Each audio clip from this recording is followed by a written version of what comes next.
You know, we wish we were meeting with you under better circumstances.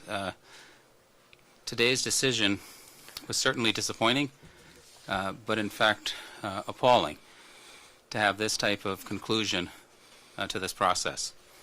The NCAA Infractions Appeal Committee simply decided to go ahead and just uphold those sanctions that were in place. We feel this is inconsistent with many other decisions that we've seen. We are concerned about what it means for moving forward for all of the membership of the NCAA in terms of how do we manage compliance issues.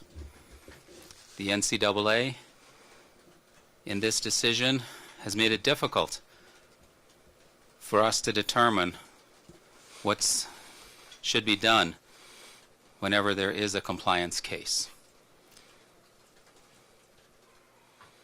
The worst part about all of this is the amount of hurt that this does to our student athletes.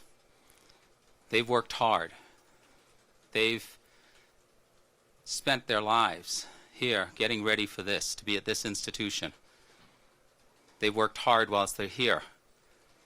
And to hear a student athlete who had a dream of playing in their postseason, playing in their senior year, playing postseason in their sport and not being able to, that is at a minimum frustrating.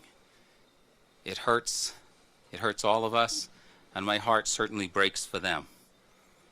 As I said before, this decision really creates a situation where the NCAA system, I'm not sure if it is currently encouraging or discouraging compliance and integrity. We certainly have exhausted our NCAA appeals process, but we will continue to push for meaningful and substantive reform of NCAA processes when it comes to compliance. We know we're not alone in that there are many other institutions that feel similarly. We are extremely grateful to our fans, to our student athletes, our alumni, to everyone who's stood with us during this entire time. For well over a year and a half, they have stood with us in this process. We know that it took us almost 19 weeks to receive a decision from the appeals committee.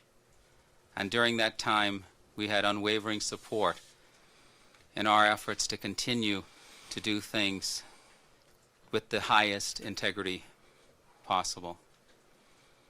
And our fans were extremely supportive of the fact that we really did need to make this decision right. We stand committed to always doing what is right. It is sometimes difficult to do what's right. And sometimes you're not rewarded for doing what's right. But we will continue to do what's right. It's what we instill in our students. It's what we want our faculty to do. It's what we want our staff to do. And we'll continue to stand for those principles. I've had a lot of questions, about what can people do to help us? And what can they do to support us? Continue to do what you've been doing. Support us. Support our student athletes. Show up at games. Fill seats. And let everybody know that you understand that Mizzou stands for what is right. And you'll always support what is right. At this time, I'll stop there, and I'll like to hand it off to our athletic director, Jim Sterk. Thank you for being here. Thanks, Alex. Last night when we received our decision, obviously disappointed and then shock quickly set in, and now I'm just angry. I'm angry because of our student athletes and coaches who were so wrongly impacted by this decision from the Appeals Committee and the Committee on Infractions. The NCAA has proven, again, it cannot effectively serve its membership and the student athletes it's supposed to protect. The decision today is just wrong. This decision it's been a 3-year ordeal for us, and even 19 weeks just waiting for appeal for no decision. There should be similar results with similar cases regardless of when the case entered the enforcement system. No one can look at the Missouri case and the Mississippi State cases, which have almost identical violations, and say that common sense was used. There was no logic in today's decision and result. This ruling is another example of frustration for our membership, of the NCAA being consistently inconsistent. The University of Missouri spent hundreds of hours. We did interviews, we investigated, we reviewed records, and collaborated with the enforcement staff, and this is the outcome we received. Mizzou and the NCAA enforcement staff determined it was one rogue part-time tutor who was responsible.